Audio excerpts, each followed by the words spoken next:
Today I want to point you towards a very helpful model that you can look out for in your meditation sessions. And maybe you gain a little bit of an insight to how your practice can develop and what you can do in meditation to kind of unlock the next steps for you. And this is it's called the Moments of Mindfulness model. Moments of Consciousness model. And this is very helpful regardless of whether physiologically it's true or not. It's just based on what you can observe in meditation. So whenever you try to focus on something, when you try to direct your attention towards the breath, for example, towards the sensations of the in-breath and the out-breath, then what you can discover, and this only happens usually after a prolonged period of practice, so maybe a couple of months, but when you are at that stage, it could be helpful to perceive and look for the moments of attention, of consciousness that are actually happening. And what this means is that you may observe parts of the breath. When you breathe in, there are sensations, and there are only short flashes of sensation, one after the other actually going on. But then this is not continuous. There are distractions.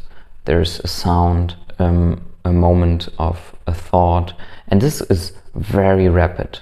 So it's happening 20, 30 times a second. So there is not really any continuous attention moving from one of those, you could say, frames to the next. It's like a frame of attention towards your breath, and then a frame of attention towards maybe a pain in your knee, or a frame of attention to a sound that just happened. So it's all of these happening very rapidly, one after the other. And when you first start out meditation, it seems like all of this is one big mess. So there's a little bit of attention to the breath, and there's all of this stuff happening simultaneously in the background. But when you really become finely tuned towards the frames of attention that you are holding on your breath, you can use this model to see, there's only very short moments of attention that were actually not directed towards the breath. And when I was actually conscious of something else, like the pain in my knee, there was no attention of the breath. It was lacking from that individual frame. And it just seemed, because my perception is too slow, it just seemed there was still perception of the breath.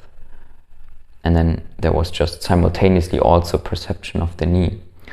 And if you can spot these very short intervals of something else happening, then it's easier to say, to catch some distraction very early and say, actually I wanted to remain focused on the sensations of the breath.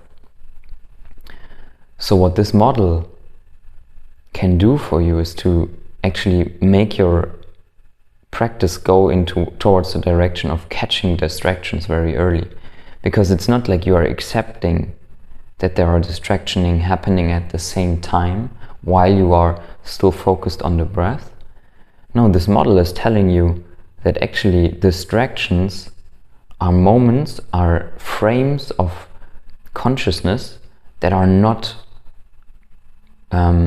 focused on the breath, that are not having information about the breath contained in them, and are already the start of what you could say is a gross distraction that is going to take you way further from your meditation object and eventually lead to something that could make you forget the meditation object completely.